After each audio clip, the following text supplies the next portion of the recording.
एक छोटे से गांव में 3 बहुत अच्छे दोस्त रहते थे। राहुल, अमन और दीपक। लगभग 15 से 16 साल के। तीनों हर काम साथ करते थे, खेलना, पढ़ाई और मस्ती भी। लेकिन एक बात थी, तीनों थोड़ा शरारती थे और कभी कभी बिना सोचे समझे निर्णय ले लेते थे।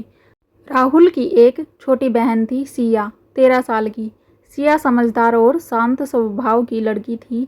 वह हमेशा सोच समझकर काम करती थी और अपने भाई को भी सही सलाह देती रहती थी। एक दिन तीनों दोस्तों ने सोचा कि जंगल के पास वाले पुराने खंडर में जाकर खजाना ढूंढेंगे। गांव में अफवाह थी कि वहां बहुत पुराना खजाना छिपा है। बिना किसी को बताए तीनों निकल पड़े। सिया ने उन्हें जाते हुए देख लिया और पूछा, भैया कहाँ जा रहे हो? राहुल ने हंसते हुए कहा, बस एक छोटा सा एडवेंचर है, तू चिंता मत कर। सिया को कुछ ठीक नहीं लगा। उसने कहा, जंगल में जाना सुरक्षित नहीं है, कम से कम किसी बड़े को बता दो। लेकिन तीनों दोस्तों ने उसकी बात को हल्के में लिया और चल पड़े। जंगल के अंदर जाते जाते रास्ता कठिन होता गया। थोड़ी देर बाद उन्हें अनुभव हुआ कि वे रास्ता भूल गए हैं। अब शाम भी होने लगी थी और डर बढ़ने लगा। अमन घबरा कर बोला, यार हमने सिया की बात मान लेनी चाहिए थी।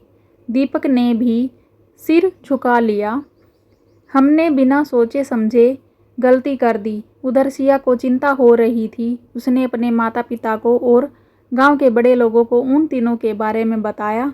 सब मिलकर जंगल में उन्हें ढूंढने निकल पड़े।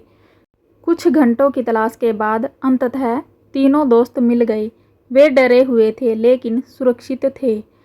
गांव वाले उन्हें घर ले आए। घर पहुंचकर राहुल ने सिया से कहा, तू सही थी बहन, हमने तेरी बात नहीं मानी और संकट में फंस गए।